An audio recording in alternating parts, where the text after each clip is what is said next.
Good afternoon and welcome to my channel. Today we're gonna go to the south side of Old Cairo. We're gonna visit the Church of the Virgin Mary, which is also called the Hanging Church. Pretty famous church in Cairo. The church is right in front of the metro station. I think it's the McCurdy train station. You're gonna pass through this security here. It's easy, it's not much anyway. And then you gotta get into this courtyard. And you can see some kind of mosaic or cleaning. I think mosaic. And basically, it's like passages from the Bible. How Joseph and the Virgin Mary, and baby Jesus came to Egypt. And then the hanging church can be right in front of you.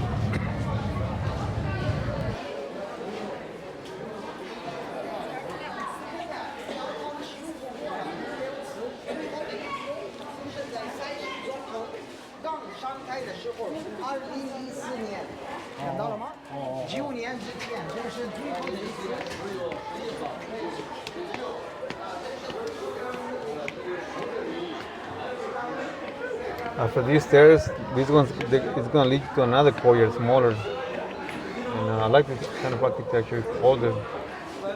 And you go through here too. You're gonna see a store. I think this kind of store is like they sell books and stuff like that. And then you're gonna see the porch coming up. That's from the 11th century. You're gonna see this small courtyard.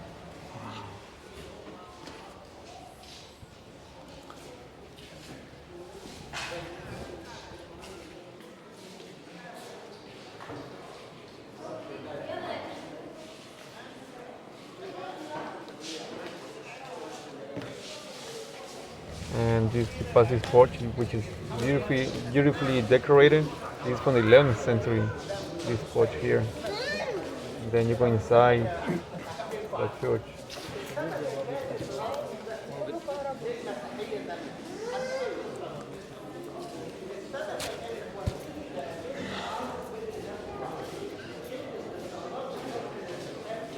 You wanna notice the roof? It resembles Noah's Ark.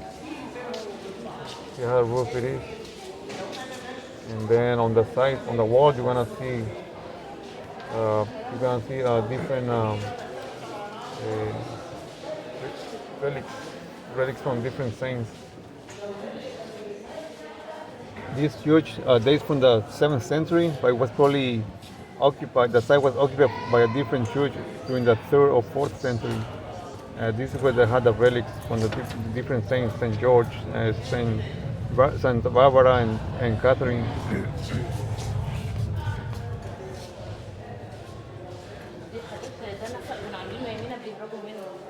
There are 3 sanctuaries dedicated to the Virgin Mary, John the Baptist, and Saint George.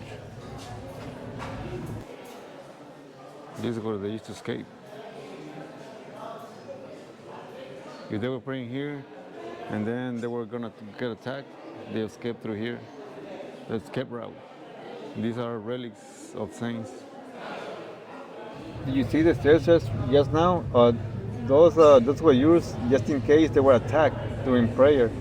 So if they were attacked, they would run through it and then they would escape out of the church. The church has a marble pulpit, and it's surmounted by 13 pillars, and it represents Jesus with the 12 disciples. And one of the pillars is black, and it actually represents Judas. And there's another pillar that is gray, and that represents Thomas, who was that.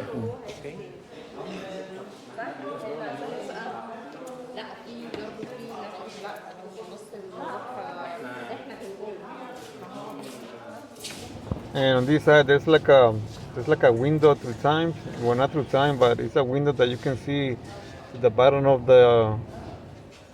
Babylon fortress. That's why they call it the hanging church, because it seems to be suspended. You can see all the way down there. Yeah, that's where the actual the fortress starts.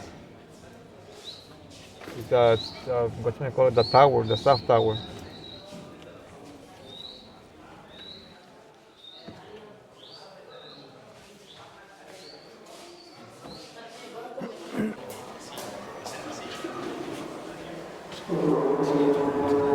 window you can see part of the fortress, the island fortress, and I think it was the water gate. And somebody famous came through here during the night. There was an invasion. I don't know if it was from the year 340 or I'm not. I don't know.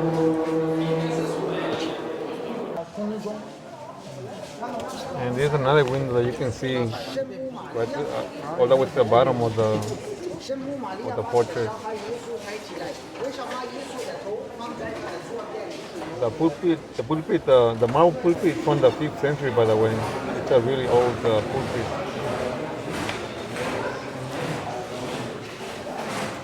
Once you visit Cairo, try to visit the first mosque ever built in Egypt and all over Africa.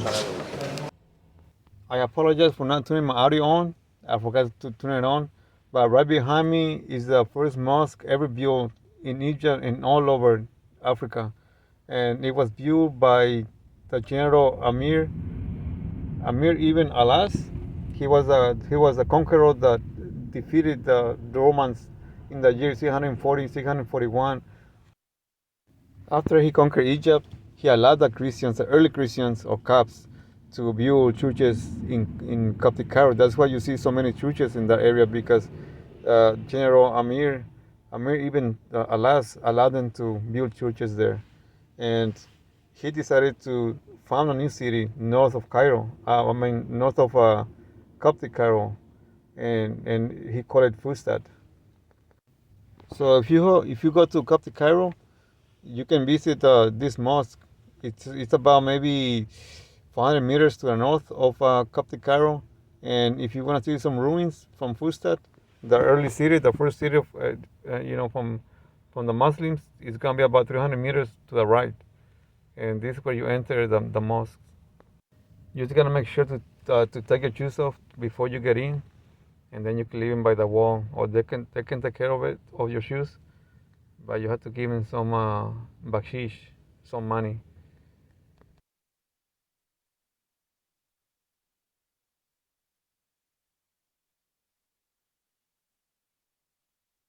And this is my first time being to a mosque. It's a beautiful sight. It's impressive. It's peaceful, and I didn't know what to do because it was my first time to visit a mosque. So I don't know what to expect. I didn't know what to see. But overall, it's pretty nice. It's beautiful. It's peaceful, like I said.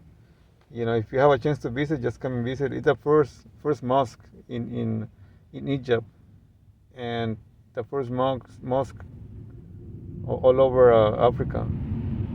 So yeah, look at that. In the middle, you see a thing you see in the middle. That's an ablution fountain, and that's where the people go in and cleanse themselves before they go inside the praying hall. So why did General Amir decided to build the mosque here? Well, the story goes that when he conquered or he defeated the Romans in this area, he went to Alexandria. And before he went to Alexandria, he decided to pitch his tent here, and he left his tent. So once he came back from Alexandria, the tent was still intact. And so when he went inside the tent, he saw a dove with eggs, right? So he saw it as a sign, a white dove. And so he told his troops to set up their tents around his tents, and he decided to build a mosque on right where his tent was at. The first mosque was smaller, humble, thatched with mud and everything. And throughout the years, it's been renovated and extended. That's how you see it now. But it wasn't like this in the beginning. So it took a lot of years, and it had big renovations. A lot of renovations so far. So most of it is not really original. There's a part of it, but it's not actually, the whole thing's not original from the year 642. That awesomely decorated wall that you see there no, not there, hold on. It's called the Qibla. All these arches are called the Iwans, and then you have carpets. That's where people pray.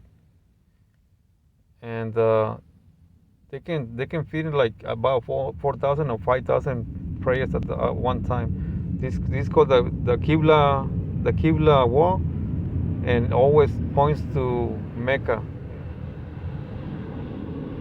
This one here, and next to it is the mihrab.